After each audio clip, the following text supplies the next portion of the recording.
Bien le bonsoir tout le monde, c'est Upsi. Aujourd'hui on se retrouve pour la première vidéo d'apprentissage d'hypnose de la chaîne. Ça y est, enfin, vous l'attendiez tous, la voilà.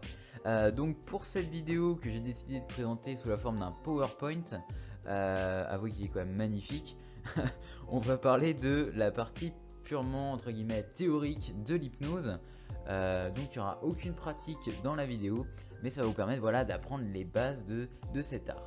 Voilà, donc sans plus tarder, on passe tout de suite au sommaire de la vidéo. Alors, dans cette vidéo, on va voir comment aborder des personnes dans la rue, donc où et qui aborder, le contenu d'une séance d'hypnose, donc voilà, on va voir un schéma classique d'une séance totalement, on va dire, bateau, et enfin on verra les clés d'une séance réussie.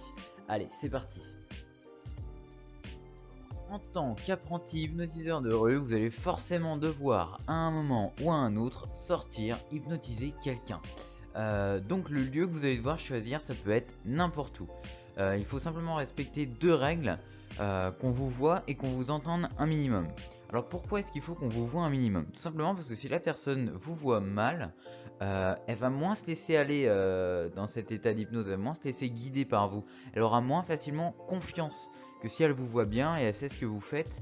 Et à chaque moment, elle peut, si elle se sent mal, ouvrir les yeux, voir, voilà, voir où vous êtes, quels sont vos positionnements, est-ce que vous n'êtes pas en train de lui voler quelque chose. Voilà, donc ça va renforcer la confiance du sujet, c'est-à-dire la personne qui est hypnotisée, et donc ça va permettre une meilleure séance d'hypnose pour vous et pour elle. Pourquoi maintenant est-ce qu'elle doit vous entendre un minimum? Alors attention, parce que l'explication, il faut un peu s'accrocher. Tout simplement parce que si elle vous entend pas, elle va pas pouvoir suivre vos suggestions.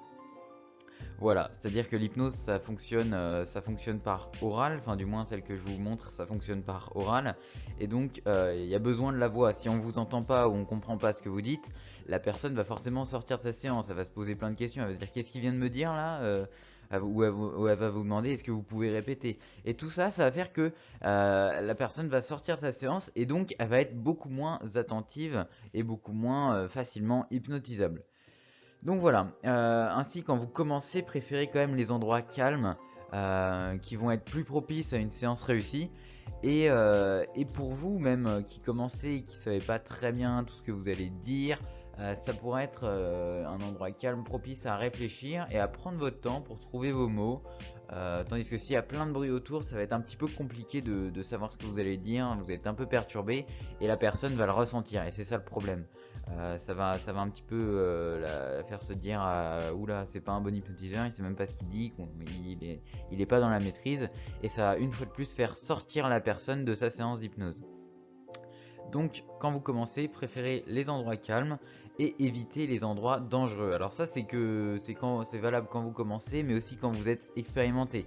Par endroits dangereux, j'entends les endroits où les risques de chute peuvent être vraiment dangereux pour la personne. C'est-à-dire, ça paraît évident, mais évitez de faire votre séance au bord d'une falaise.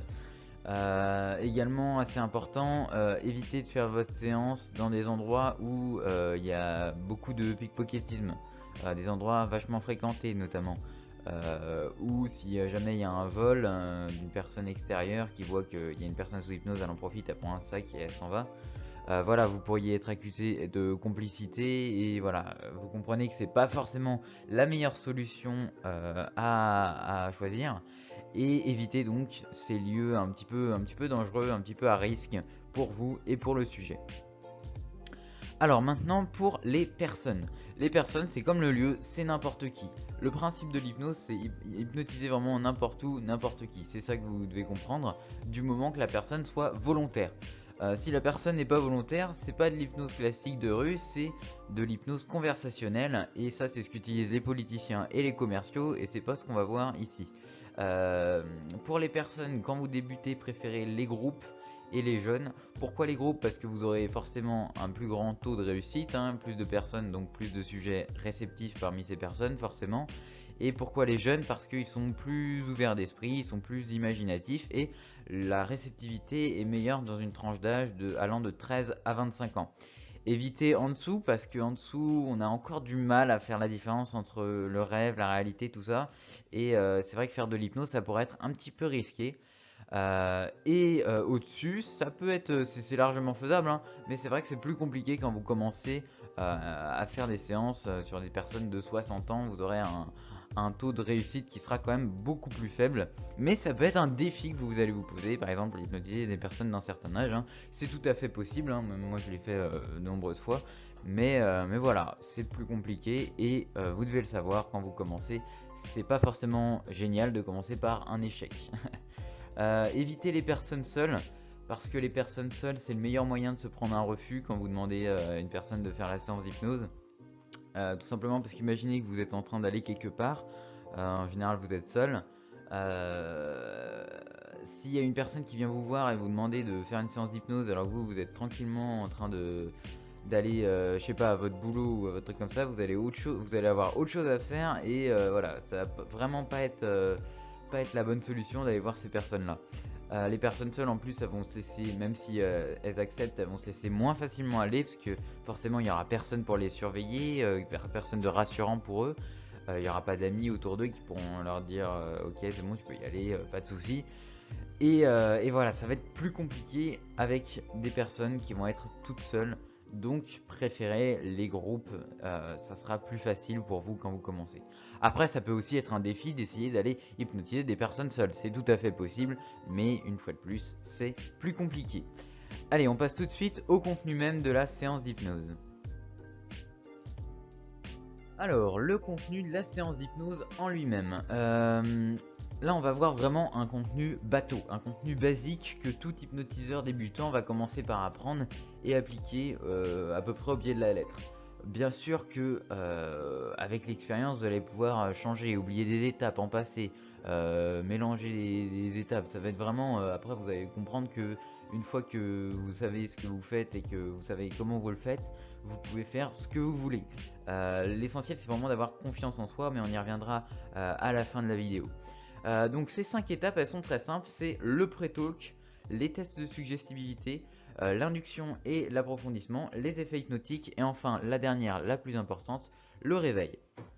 Alors pour commencer le pré-talk, qu'est-ce que c'est? C'est tout simplement tout ce que vous allez dire avant de commencer la séance d'hypnose. Donc ça va de bonjour à on va pouvoir commencer.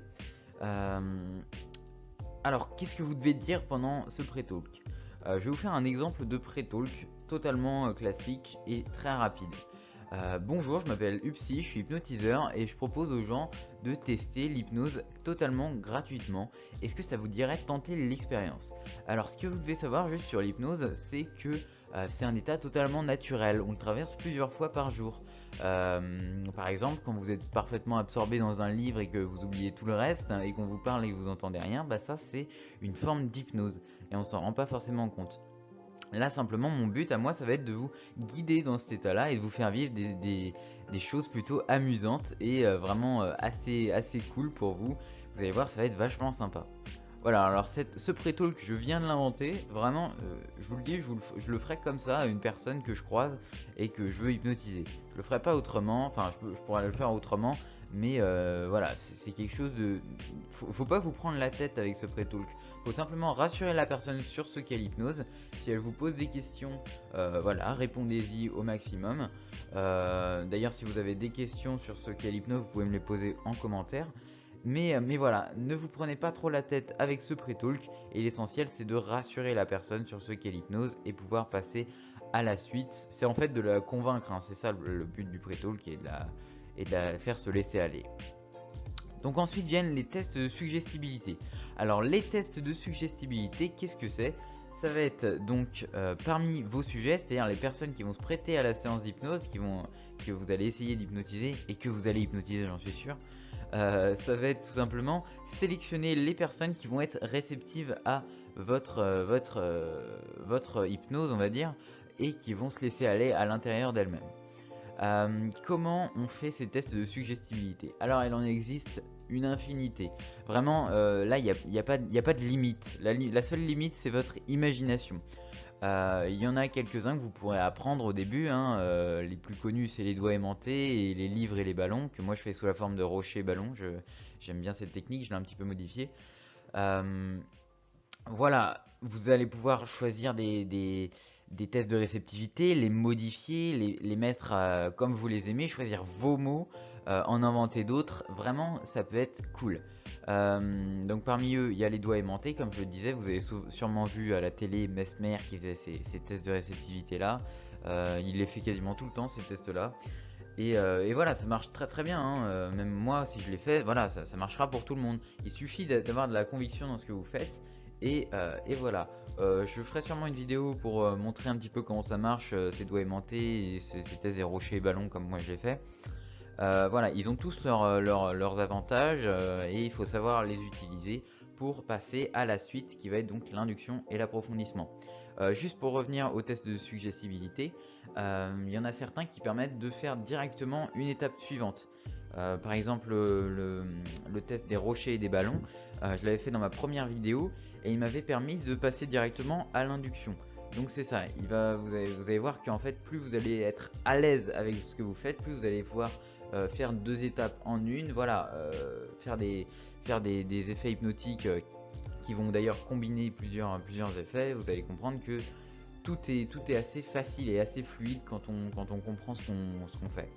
Voilà, alors ensuite l'étape suivante c'est l'induction et l'approfondissement. Alors l'induction, comment je pourrais définir ça? Ça va être, vous savez, le moment quand Mesmer il dit le mot d'or.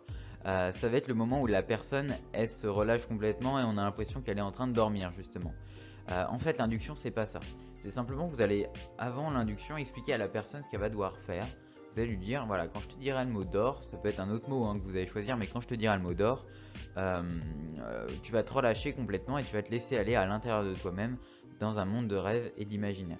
C'est simplement l'accompagner progressivement dans cet état-là de relaxation et d'imaginaire à elle.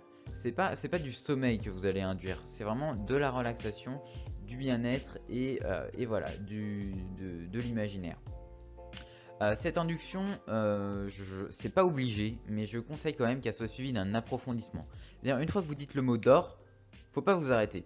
Faut continuer. Faut avoir un débit de parole qui va être continu, comme là je suis en train de le faire. Faut vraiment pas s'arrêter et faut continuer à approfondir ça. Vous allez dire, imagine que tu descends les marches d'un escalier. Voilà, ça c'est la suggestion bateau, mais ça peut être vraiment efficace. Ou imagine que tu es sur un toboggan. C'est là où voilà, vous comprenez que plus vous allez mettre toute votre volonté à imaginer quelque chose qui va être propre à vous et qui pour vous sera synonyme de relaxation totalement, et bien plus ça va marcher. Les inductions, il en existe des rapides et des lentes. Alors celles que j'ai fait dans mes précédentes vidéos, c'était je crois toutes des rapides, à part justement l'induction lente que j'ai faite avec Jimmy pour ma première vidéo, avec les rochers et les ballons. Je vous mettrai le lien à la fin de la vidéo. Où justement j'avais fait une induction plutôt lente. Mais sinon j'ai souvent dit le mot d'or et la personne s'est relâchée d'un coup.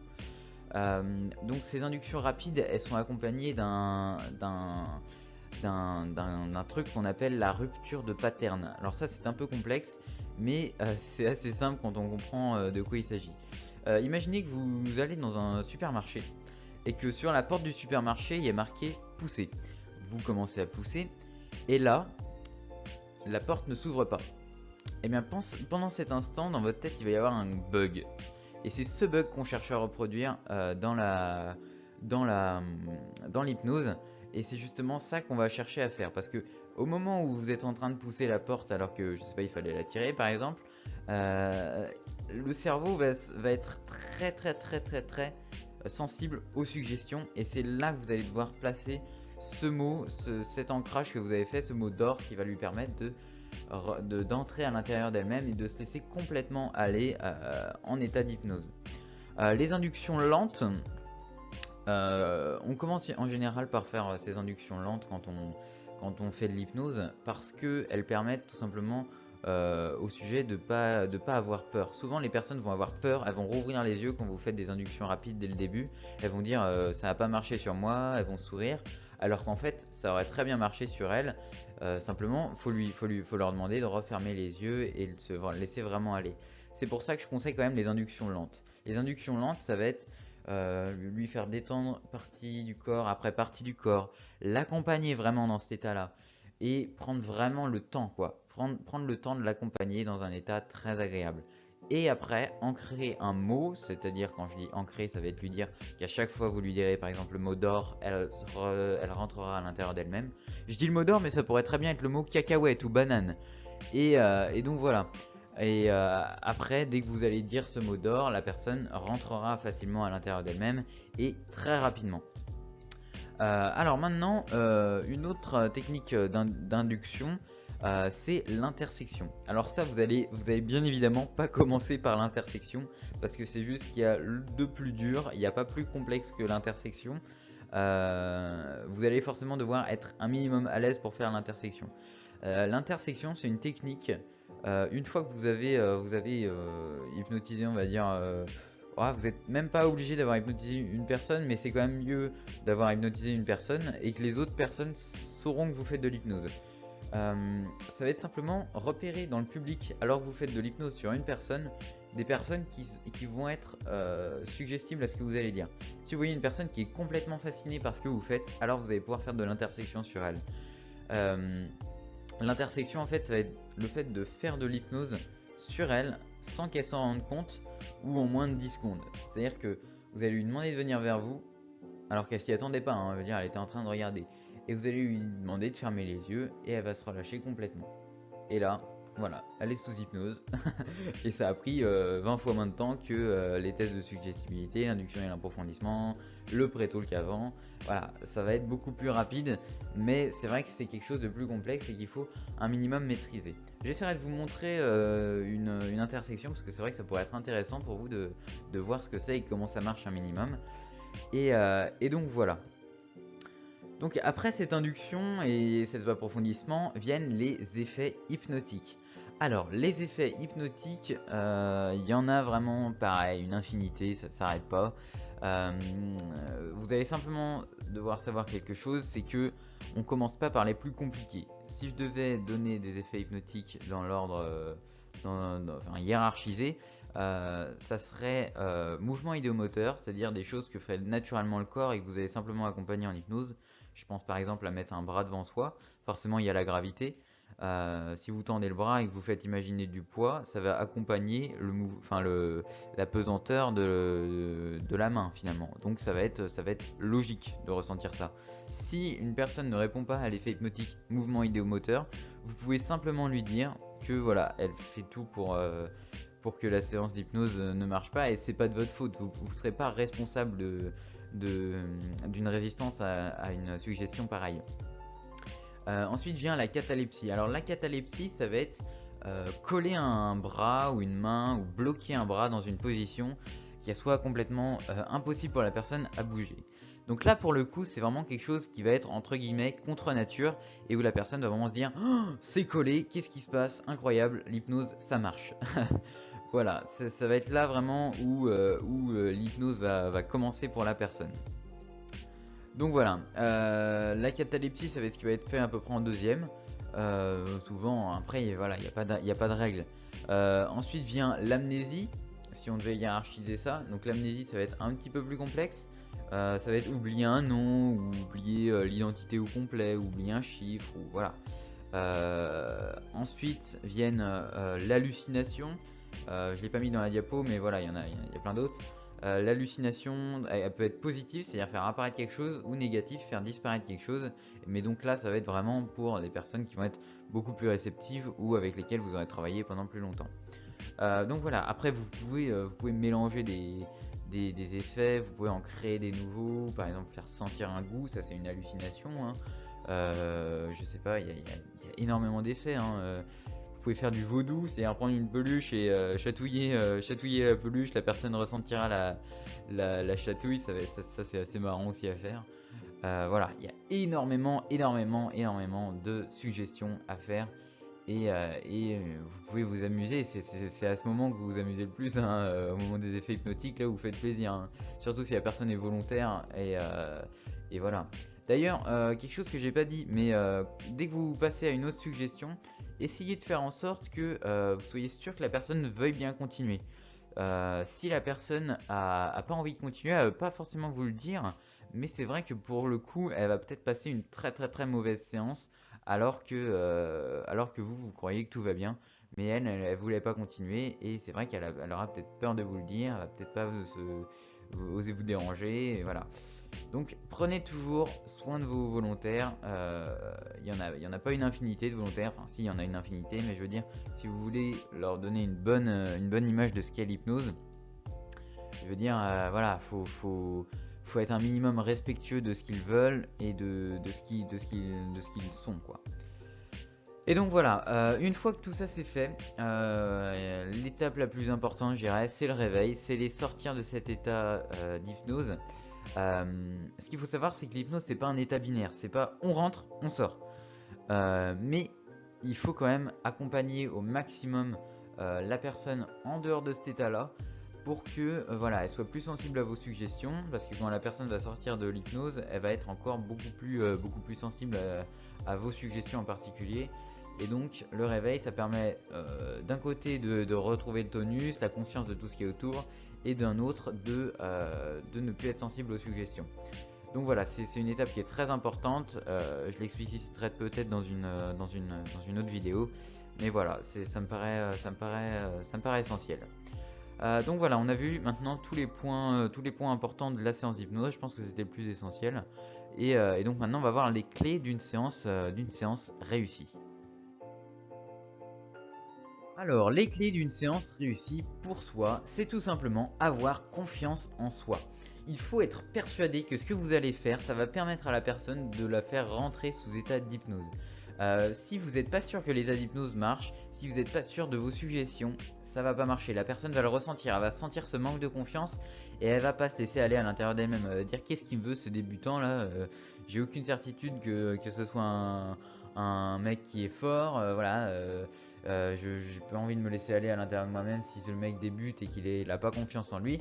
Il faut être persuadé que ce que vous allez faire, ça va marcher.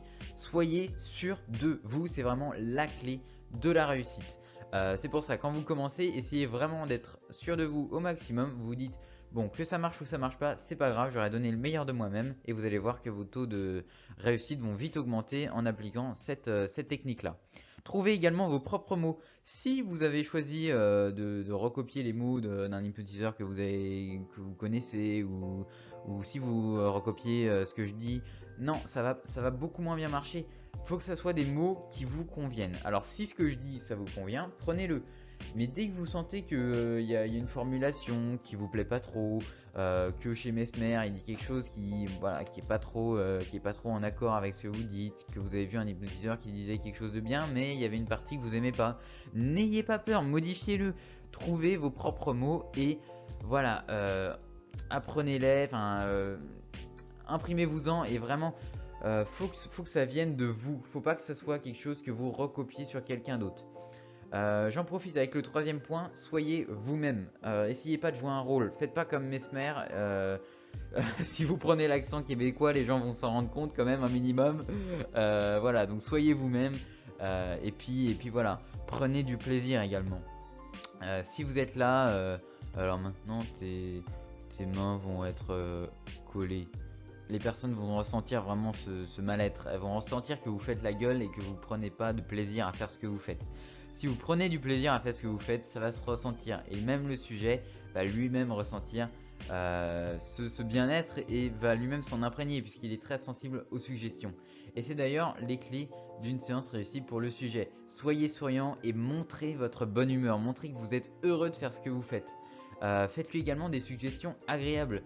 La personne restera toujours sur la dernière suggestion que vous lui avez faite. Donc si vous terminez par du triste, la personne va rester sur du triste et elle va se dire ouais, l'hypnose de rue c'est pas terrible, c'est un peu triste. Et elle va garder cette image en tête. Tandis que si si vous la faites rire, que vous la rendez triste et que vous la refaites rire, elle va rester sur l'agréable et là ça sera beaucoup mieux. Donc vous pouvez faire des suggestions qui vont être pas très agréables, mais restez toujours sur une note positive, ça c'est essentiel. Enfin, je l'ai déjà dit, mais je le répète, demandez toujours au sujet s'il veut continuer. S'il veut pas continuer, ça foire complètement la positivité de la séance. Enfin, une séance réussie pour vous et le sujet, ça va être d'établir une relation de confiance. Ça, c'est essentiel. Ça va du pré-talk au test de suggestibilité jusqu'à la fin de la séance.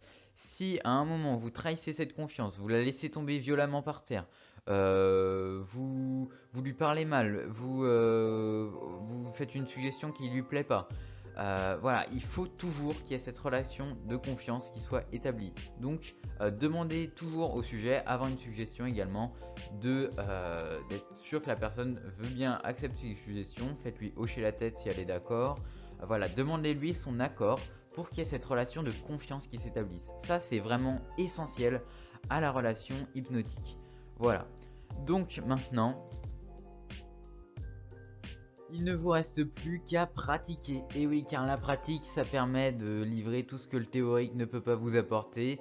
Ça permet de vous apporter la confiance en vous, savoir ce que vous allez dire, savoir comment vous allez le dire, savoir à qui vous allez le dire, avoir vraiment les bonnes attitudes, avoir vraiment la gestuelle, savoir comment toucher la personne, comment être en contact avec elle, comment lui donner confiance, comment avoir confiance en vous. Et vraiment, ça peut que vous apporter du bien, du mieux dans votre pratique de l'hypnose. Donc c'est mieux, c'est vrai, de pratiquer avec quelqu'un qui partage la même passion que vous. Si vous êtes deux à hypnotiser dans la rue, vous aurez beaucoup plus confiance en vous, vous direz bon c'est pas grave, au pire on est deux, il n'y a aucun problème. Mais c'est vrai que moi j'ai commencé en étant tout seul. Au début je me disais putain c'est quand même triste. Mais au final ça m'a apporté beaucoup de choses, puisque c'est vrai que on est directement confronté à des difficultés. En étant tout seul, voilà, ça nous apprend à nous surpasser, à nous dire bon c'est pas grave, à nous-mêmes nous motiver, et ça a aussi ses points positifs. Donc voilà, que vous pratiquiez seul ou que vous pratiquiez à deux ou à plusieurs, pratiquer c'est le plus important et le plus essentiel. Voilà, donc cette vidéo sur la partie théorique de l'hypnose s'achève maintenant. N'hésitez pas à me poser vos questions en commentaire, ça me paraissait important en tout cas de faire le point sur l'hypnose, sur les bases de l'hypnose. Et donc voilà, on se retrouve très bientôt pour une prochaine vidéo qui traitera d'une partie beaucoup plus concrète, beaucoup plus pratique de l'hypnose. Et donc voilà, n'hésitez pas à liker, partager et à vous abonner. Et je vous dis à bientôt. Allez, salut tout le monde.